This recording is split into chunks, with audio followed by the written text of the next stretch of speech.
বন্ধু বান্ধবীগণ, তোমরা সবাই কেমন আছো? আমি আল্লাহর রহমতে ভালো আছি। আমার টমেটো বাগানে নতুন করে মাটি খনন করতে গিয়ে দেখো এগুলো আমি কি করে পাইছি।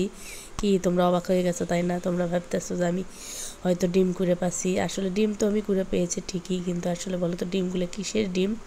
তো মাটির নিচে আলতো হয়েছিল, কোদাল দিয়ে একটা কেটে গেছে, 6টা ডিম ছিল, আর আছে 5টা। আমি হাতে নিলাম। যে লোকটাকে মাটি খনন করার জন্য ডাকছিলাম সে আমাকে চিল্লে চিল্লে ডাকতেছিল ডিম পাওয়া গেছে, ডিম পাওয়া গেছে। তো পরে আমি দৌড়ে গিয়ে দেখি যে ডিমগুলো একটু লম্বাটে, আমরা যে মুরগিতে হাঁস মুরগির ডিম খাই এ মূলত ওই রকমই ডিম, কিন্তু আসলে এটা শামুকেরই ডিম না পিঁপড়ারির ডিম কিসের ডিম সেটা আমি ভাবতেছিলাম। তো যাই হোক, ডিমগুলো আমি হাতে নিলাম।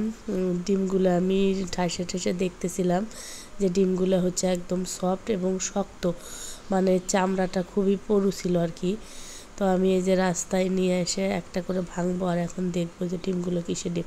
তো আমি একটা ভাঙলাম। আমরা যে ডিম খাই ওই রকম ডিমই, মানে কুসুমও আছে, সাদা অংশ আছে, সবই আছে আর কি।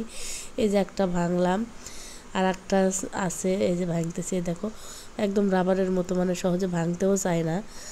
আবার ভিতরে যে মানে কিছু আছে সেটাও বোঝা যাচ্ছে। এই যে দেখো এটা ভাঙলাম, ব্লাড আসছে কিন্তু হালকা, দেখো দেখতে পাচ্ছ হালকা ব্লাড। এই যে মাটির উপর যেহেতু বোঝা যাচ্ছে না, বৃষ্টি হয়েছে তো ব্লাডও আসছে।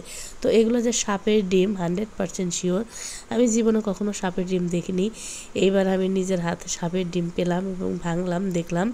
তো তোমরা সবাই সাবধানে থেকো, যেহেতু প্রচুর গরম, প্রচুর সব দিকেই